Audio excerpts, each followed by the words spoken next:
नमस्कार, मैं हूं संजय शर्मा। आप देख रहे हैं 4 PM न्यूज नेटवर्क। आजकल एबीपी चैनल पर एक सर्वे आ रहा है और वीकली सर्वे करते हैं वो लोग। लेकिन उत्तर प्रदेश में चूंकि चुनाव सिर पर है तो बहुत राजनीतिक गहमा गहमी रहती है। सब लोग उसको देखते हैं। फिर आजकल अगर आप किसी सरकारी दफ्तर में चले जाइए, किसी राजनीतिक पार्टी में चले जाइए, अपने घर कोई पार्टी करिए, एक चर्चा जरूर होती है कि सरकार किसकी बनेगी, योगी जी फिर आएंगे या अखिलेश जी आएंगे। ये जो सर्वे आ रहा है ये हर हफ्ते आता है और कल मेरे ख्याल से 11,000 लोगों का सर्वे था। 11,000 लोगों से बात की गई। मैं सर्वे की मोटी मोटी कुछ चीज़ें पहले आपसे बात करता हूँ, फिर मैं डिटेल में बात करूँगा। लब्बो-लुआब मैं जहाँ तक समझ पाया सर्वे का, उसका मतलब ये है कि अखिलेश की सरकार, अखिलेश यादव की सरकार आ रही है और योगी आदित्यनाथ की सरकार जा रही है। कैसे है, मैं ये आपको तर्क से समझाने की कोशिश कर सकता हूँ। हो सकता है मैं गलत भी हूँ। देखिए, पहले तो थोड़ी सी स्थितियां समझिए कि जो मीडिया, जो हम लोग हैं, उनका सरकार से रिश्ता कैसे रखता है। मैं एबीपी चैनल से क्षमा मांगूंगा, मैं आपके ऊपर कमेंट नहीं कर रहा हूं, लेकिन जो हकीकत है वो चैनल वाले भी जानते होंगे, वो मैं भी जानता हूं। 30-35 साल से पत्रकारिता कर रहा हूं और उत्तर प्रदेश के सबसे प्रमुख चैनलों में मेरा चैनल है। इसलिए मैं आपको सिस्टम समझाना चाहता हूँ, क्योंकि आप श्रोता हैं, आप जागरूक नागरिक हैं, आपको पता होना चाहिए। सूचना एक जनसंपर्क विभाग होता है। उसका काम ये होता है कि जो सरकार है उसका मैनेजमेंट, मीडिया मैनेजमेंट बढ़िया रखे। मुख्यमंत्री जी की बहुत अच्छी तस्वीरें जाएं, मुख्यमंत्री जी के अच्छे प्रोमो जाएं, मतलब आम जनमानस में ये संदेश आए कि सरकार बहुत अच्छा काम कर रही है। इसके लिए बजट होता है। अब आप सोचेंगे बजट होगा तो वो 2 करोड़ का, 3 करोड़ का। तो जनाब, आपको एक छोटी सी सूचना से आप चौंक जाएंगे। पिछले सरकार, लगभग सरकार के टाइम पूरा हो गया, 5 साल हो गया, सरकार 1,000 करोड़ से ज़्यादा मोटा मोटा अखबारों पे और चैनलों पे खर्च कर चुकी है। चौंक गए ना कि आप, हम जैसे पत्रकार, हम जैसे मतलब मीडिया समूह, चैनल, अखबार, मैं ये राशि शायद कम ही कह रहा हूँ, ज़्यादा होगी, ये छुपा के रखी जाती है। आप आरटीआई में मांगेंगे तो आपको दी नहीं जाएगी। और कितने ही शुचिता के दावे करें, कई बार मैंने भी कहा कि भाई पिछले 20 सालों में किस पत्रकार ने, किस मीडिया हाउस ने सरकार से कितना पैसा लिया, प्लॉट लिए, मकान लिए, क्या क्या काम किया, इस सबकी बेस साइड पे आपको डालना चाहिए। मतलब आप अगर जनता हैं तो आपको पता होना चाहिए कि आपके टैक्स के पैसे का इस्तेमाल मुझे या किसी और चैनल को या किसी और अखबार को क्यों किया गया और कितना किया गया। तो आमतौर पे होता होगा, आप आजकल देखते होंगे कॉन्क्लेव होती है टीवी चैनलों की। अगर सरकार मुझसे खुश है तो वो पैसा कैसे दे, तो एक कॉन्क्लेव आयोजित कराई जाती है। जैसे मुझे अपनी करानी है, मैं कहूँ कि 4 PM न्यूज़ नेटवर्क की कॉन्क्लेव। तो आप अगर दर्शक हैं तो आपको समझ में आएगा कि ये कॉन्क्लेव हो रही है, कि मैं लोगों से, सब पार्टी के नेताओं को बुला रहा हूँ, बातचीत कर रहा हूँ, लेकिन एक अघोषित डील होती है इस कॉन्क्लेव की। उसमें कहा जाता है कि हम कॉन्क्लेव कराने के लिए आपको ऑब्लाइज कर रहे हैं, हमारी सरकार का पक्ष ज़्यादा जाना चाहिए। तो कॉन्क्लेव का खर्चा अलग अलग विभाग उठाते हैं। जैसे पिछले दिनों कई बड़े चैनलों ने कॉन्क्लेव करी, तो उसका खर्चा मतलब लाखों में, करोड़ों में जो है वो यूपीडा ने उठाया। अब आप पूछेंगे यूपीडा कौन सी है। यूपीडा वो है जो आगरा लखनऊ एक्सप्रेस वे बनाती है, जो पूर्वांचल एक्सप्रेस वे बनाती है। अब आप बताइए, जो आप एक्सप्रेस वे बना रही है कंपनी, उसका ताज होटल में किसी चैनल की कॉन्क्लेव से क्या मतलब, क्या प्रचार करेंगे। लेकिन लाखों रुपया, करोड़ों रुपया चैनल को इसलिए दिया गया कि पूर्वांचल सड़क, एक्सप्रेस वे सड़क, जो यूं यूं करके आप कभी इस सड़क पे जाएंगे तो आपको लगेगा शायद भारत में इतना खराब एक्सप्रेस वे कोई नहीं बना होगा। कौन कंपनियां थी, कितनी ब्लैक लिस्टेड कंपनियां थी, क्या डील थी, ये बहुत लंबी जांच का विषय है। पूर्वांचल एक्सप्रेसवे इस सरकार की धांधली का एक बड़ा केंद्र बना। ये मैं कोशिश कर रहा हूं, जल्दी आपको बताऊंगा। तो वो पूर्वांचल एक्सप्रेसवे की कहानी जो मैं बता रहा हूं, ये देश की बड़ी मीडिया, बड़े अखबार को भी बताना चाहिए। वो ना बताएं, इसके लिए यूपीडा उन चैनलों के कॉन्क्लेव के लिए पैसा देती है। आपने बड़ा बड़ा बोर्ड देखा होगा अलग अलग विभागों का, पर्यटन का, तो ये ऑब्लिगेशन होता है। तो कॉन्क्लेव के नाम पर करोड़ों रुपए दे दिया जाता है एडवर्टीज के नाम पर चैनलों को, जिससे आप सरकार के प्रति इलू इलू रहें। इलू इलू कहते हैं प्यार से रहें। तो आपको मैं बात कर रहा था मूर्ता चैनल के सर्वे की। तो जब तक आप ये मान के चलिए, अगर आचार संहिता जैसे अनुमान लगाया जा रहा है 5 जनवरी के आसपास लगेगी, 5 के बाद 5 और 10 के बीच में लगेगी, तो 5 जनवरी तक जो सर्वे आते हैं, जो अनुमान लगाए जाते हैं, उसके पीछे कहीं ना कहीं एक बड़ा आर्थिक दबाव भी रहता है। कोई पत्रकार दबाव में नहीं रहता। लेकिन चैनल के मालिक और चैनल की मार्केटिंग टीम, अखबार के मालिक, अखबार की मार्केटिंग टीम, उन पे एक दबाव रहता है। मतलब वो मालिक से कहते हैं देखिए साहब, हम तो यूपी सरकार से 10 करोड़ ले आए, 20 करोड़ ले आए, आपके पत्रकार जो है खबर दिखाते हैं। और पत्रकार जो होता है वो बेसिकली खबर दिखाना चाहता है, चाहे वो मैं दिखाऊं, किसी और बड़े अखबार को, किसी चैनल को, लेकिन मालिकों के दबाव के मारे वो सच बता भी नहीं पाते, दिखा भी नहीं पाते, क्योंकि चल्ली अल्टीमेटली मालिकों की है। तो मैं इस सर्वे की भी बात कर रहा था। देखिए अब मूलतः जब से ये एबीपी ने करना शुरू किया तब से आज तक क्या क्या परिवर्तन हुआ ये देखिए। 22% के आसपास का वोट बैंक था 2017 के आसपास, 20-22%। कितना भी चैनलों पर प्रेशर हो, जो कल जो सर्वे आया एबीपी का, उसमें समाजवादी पार्टी का वोट बैंक बढ़ते बढ़ते 33% तक पहुंच गया। ये सरकार के प्रेशर, ऑबलाइजेशन के बाद में भी चैनल आज 33% दिखा रहे हैं समाजवादी पार्टी को, और बीजेपी को दिखा रहे हैं 41%।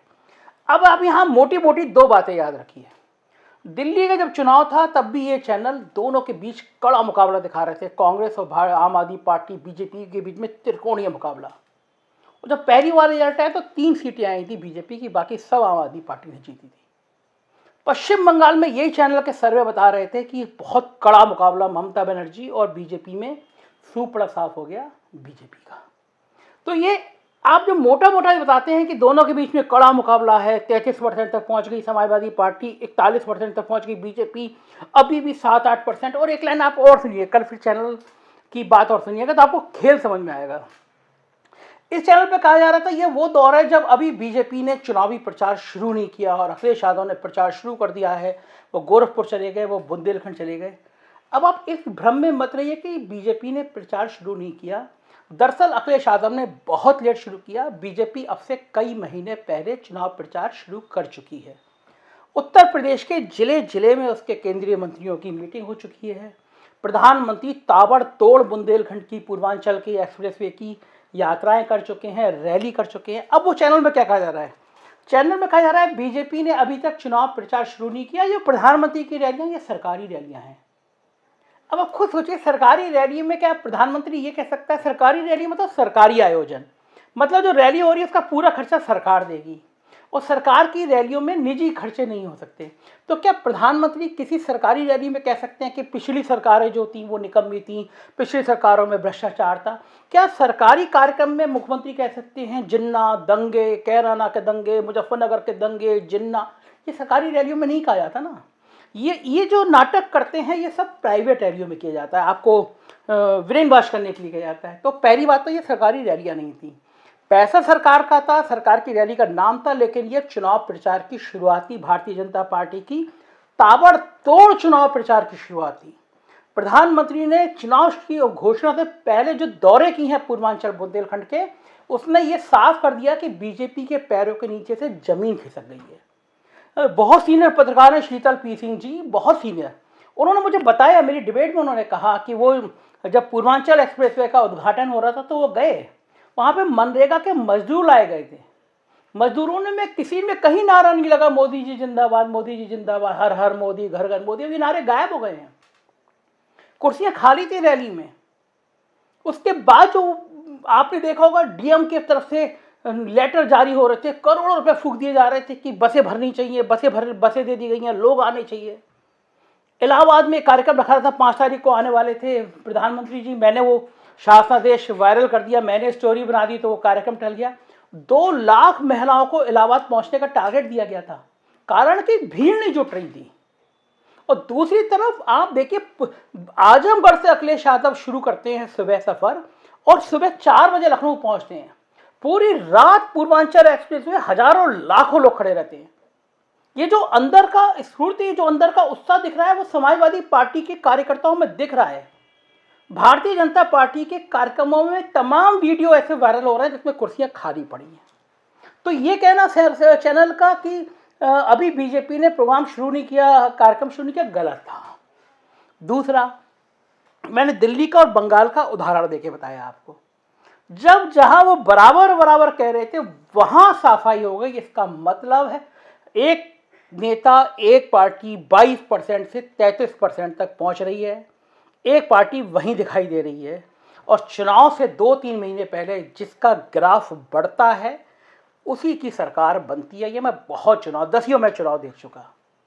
तीसरी बड़ी बात मैं आपको बता रहा हूँ, 50 से ज़्यादा गांवों में मेरी टीम घूम चुकी, 1 दर्जन से ज़्यादा गांवों में मैं घूम चुका।